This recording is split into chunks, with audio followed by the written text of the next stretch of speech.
Assalamualaikum warahmatullahi wabarakatuh. Apa kabar sahabat Pendikar Pecahangon yang dirahmati Allah? Kita berjumpa lagi di channel Pendikar Pecahangon bersama saya Gunadi Widinur Cahyo. Nah, sahabat Pendikar Pecahangon, pada episode sebelumnya kita telah belajar menggali karakter yang terkandung di dalam salah satu peninggalan budaya nenek moyang kita, yaitu keris. Dimana keris yang oleh sebagian masyarakat kita dianggap sebagai benda musyrik atau benda yang berkaitan dengan syirik, ternyata mempunyai rahasia teknologi yang sangat luar biasa, di mana keris ini dibangun atau dibuat dengan menggunakan campuran besi dan batu meteor. Ini menunjukkan bahwa di zaman itu nenek moyang kita telah mempunyai pengetahuan yang tinggi, pengetahuan yang luas. Tidak hanya tentang bagaimana membuat keris ini, tapi juga memahami tentang alam semesta ini, sehingga mendapatkan ide untuk mencampur bahan keris ini dengan campuran batu meteor. Ini merupakan suatu pengetahuan yang menurut saya sangat luar biasa, sahabat. Nah, sahabat Pendikar Pecahangon, sesuai dengan yang saya sampaikan pada episode sebelumnya, insya Allah pada episode ini kita akan belajar lagi rahasia keris yang lain, kelebihan keris yang lain lagi yang mungkin juga oleh sebagian masyarakat juga sering dikaitkan dengan klinik ataupun hal-hal yang berbau syirik. Nah, kita akan melihat salah satu keunikan dan mungkin juga keajaiban keris ini, bagaimana sebilah keris ini dapat berdiri tegak. Dan keris ini mampu berdiri bukan karena klinik, bukan karena jin, tetapi semata-mata karena keseimbangannya. Karena nenek moyang kita telah menciptakan dan membuat keris ini tidak dengan sembarangan, tapi dengan penuh perhitungan. Namun sebelum itu, sahabat, saya ingin menunjukkan terlebih dahulu etika membuka keris. Nah, ternyata ada membuka keris ini pun ada etikanya. Dan sebetulnya bukan hanya keris, tapi juga senjata-senjata tajam pada umumnya, termasuk pedang. Nah, ada dua cara untuk membuka keris ini, sahabat. Cara yang pertama adalah dicabut senjatanya, ya, atau dicabut bilahnya. Dan cara kedua adalah dengan mencabut sarangnya. Jadi berbeda antara mencabut senjatanya dengan mencabut sarangnya, walaupun kelihatannya sama saja. Nah, ternyata, sahabat, dari dua cara ini juga menggambarkan tujuan yang berbeda. Keris yang dicabut senjatanya ini melambangkan bahwa keris ini dicabut untuk mempertahankan diri ataupun untuk menghadapi musuh. Ya, berarti kalau keris ini dicabut senjatanya atau bilahnya, berarti ini untuk tujuan pertempuran, untuk menghadapi musuh, ya, ataupun untuk membunuh. Ya, jadi senjata keris ini adalah senjata yang memang spesifikasinya sebetulnya untuk melakukan eksekusi.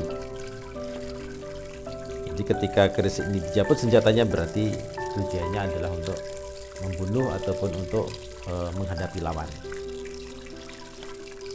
Nah, cara kedua adalah keris yang dicabut sarangnya. Ya, kalau yang dicabut sarangnya ini berarti keris ini diambil atau dikeluarkan untuk tujuan tidak selain berperang. Jadi biasanya untuk keperluan pemeliharaan, ya, dibersihkan atau sekedar untuk dilihat.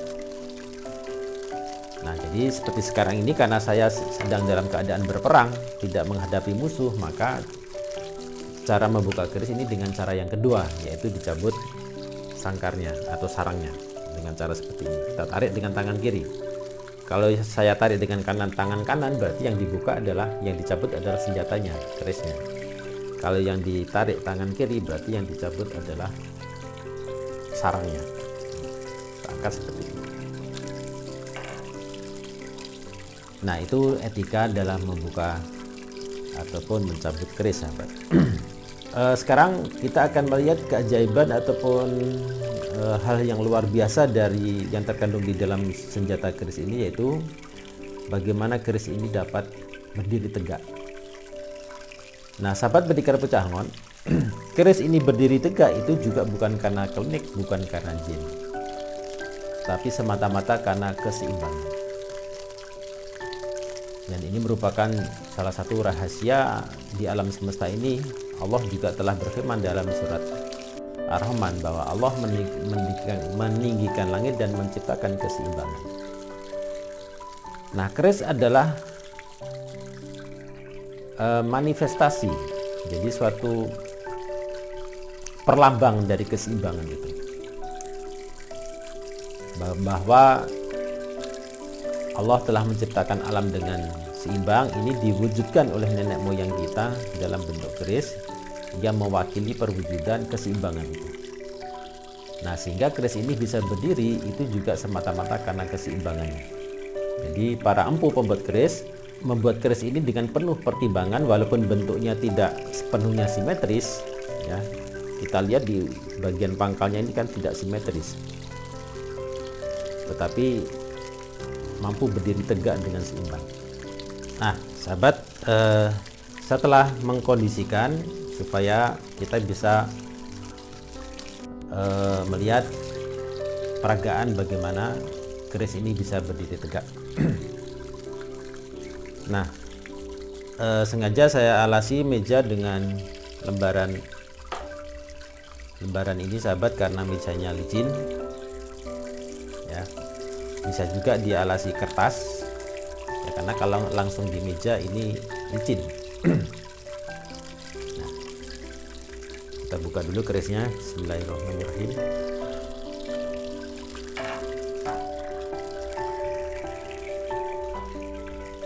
Mari kita perhatikan sama-sama.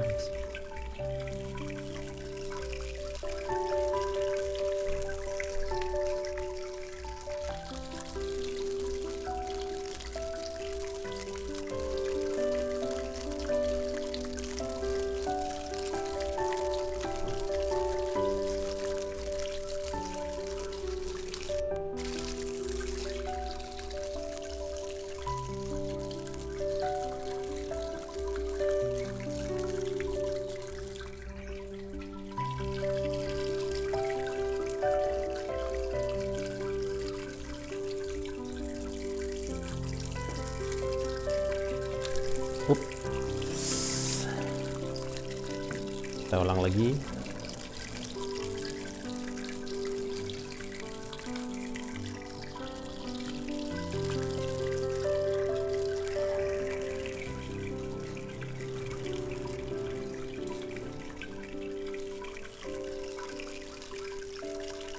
Nah, sahabat pendekar pecangon, yang kita saksikan sekarang ini adalah bagaimana luar biasanya teknologi nenek moyang kita yang telah menciptakan atau membuat keris dengan begitu seimbang. Ini tidak ada rekayasa sama sekali, tidak ada tali di atasnya, tidak ada magic, tidak ada klinik, apalagi jin.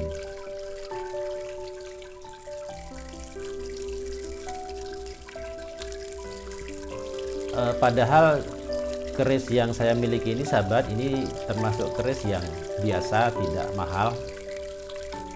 Kalau yang keris yang mahal itu harganya tidak hanya jutaan, bahkan ada yang sampai miliaran. Ya, keris yang harganya tidak mahal ini saja mampu berdiri seimbang, apalagi yang keris-keris pusaka, yang keris-keris mahal. Nah, apa yang saya maksudkan di sini sahabat adalah bahwa kalau keris yang biasa saja ini seimbang, ini menunjukkan bahwa para empu pembuat keris ini tidak membuatnya dengan sembarangan. Jadi membuatnya dengan penuh perhitungan, sehingga keris ini mampu berdiri tegak.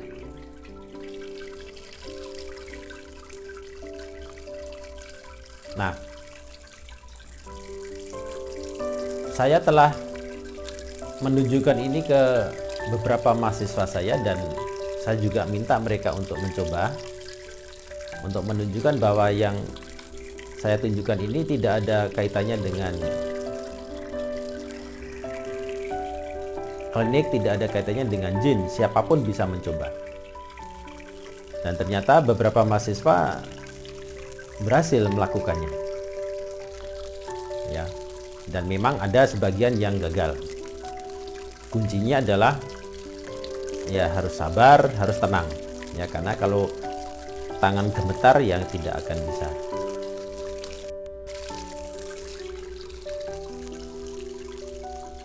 Nah, jadi dari mahasiswa-mahasiswa saya yang berhasil menegakkan keris ini menunjukkan bahwa keris ini berdiri tegak bukan karena bantuan jin, bukan karena ilmu-ilmu klinik, tetapi semata-mata ini karena keseimbangan alam sahabat.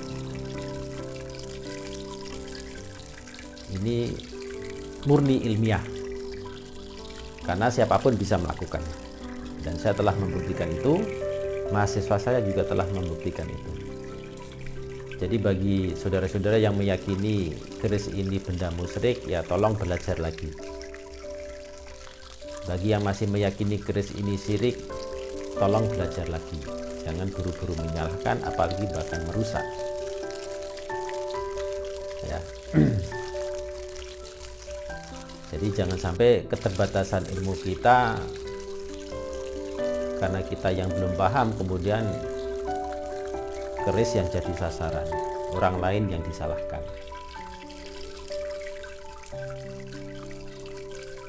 Nah, jadi sahabat pun di rumah bisa, bagi yang ada keris atau mungkin bisa pinjam untuk mencoba sendiri bagaimana menegakkan keris ini.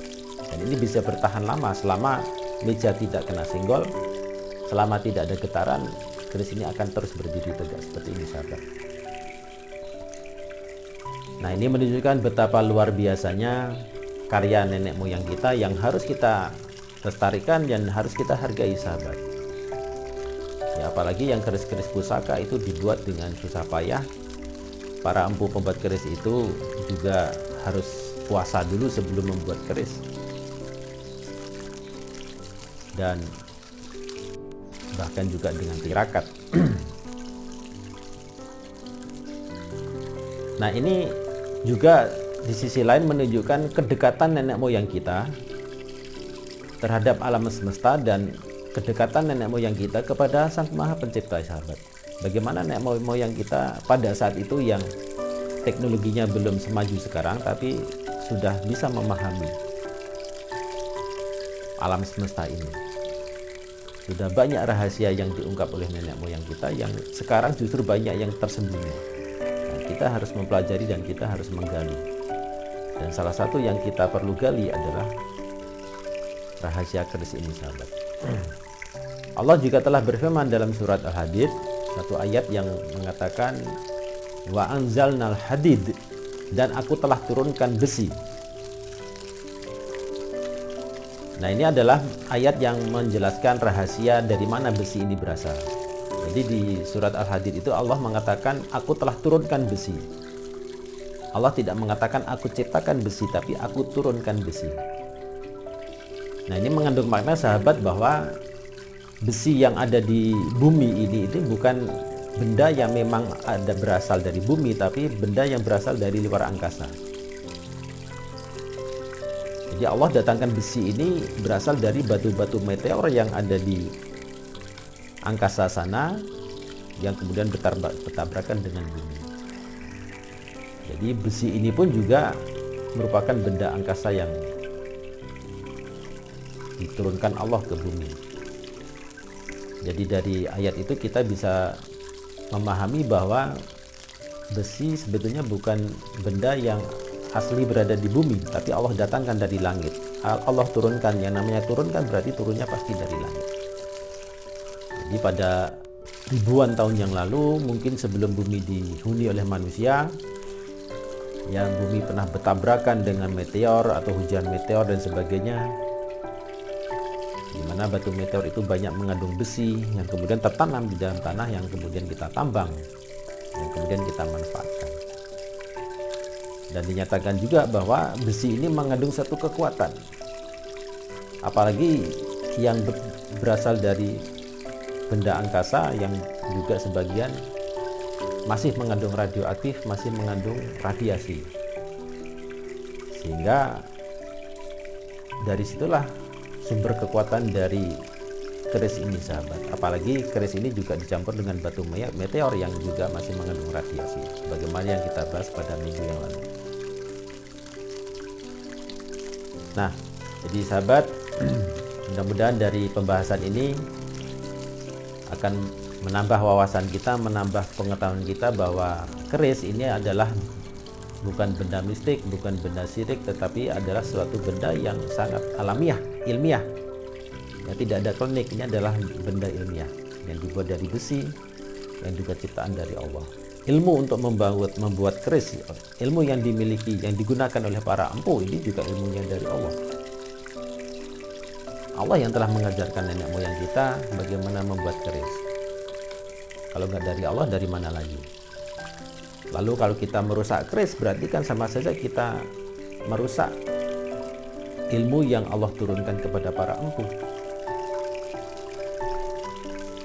Nah, maka dari pembahasan ini saya mengajak kepada sahabat semuanya, mari kita jaga kelestarian budaya kita yang adiluhum, yang sangat luar biasa, dan harus kita jaga kelestariannya, harus kita teruskan. Dan yang paling penting kita pahami,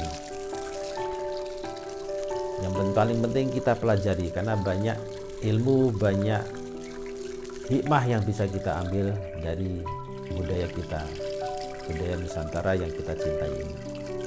Sekian sahabat, mudah-mudahan bermanfaat, dan mohon maaf apabila penyampaian saya banyak kekurangan, dan mudah-mudahan banyak pelajaran yang bisa kita ambil dari pembahasan tentang rahasia keris ini. Nah, cukup sekian untuk episode ini sahabat. Insya Allah kita akan jumpa lagi di episode yang mendatang dengan pembahasan yang berbeda, dan mudah-mudahan dengan ilmu yang lebih banyak lagi, hikmah yang lebih banyak lagi. Sekian sahabat, terima kasih atas perhatiannya, dan saya akhiri pertemuan ini, episode ini dengan Assalamualaikum warahmatullahi wabarakatuh.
Nah, Allah juga telah berfirman dalam surat Al-Hadid,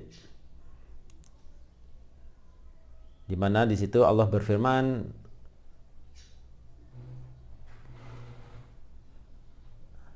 kat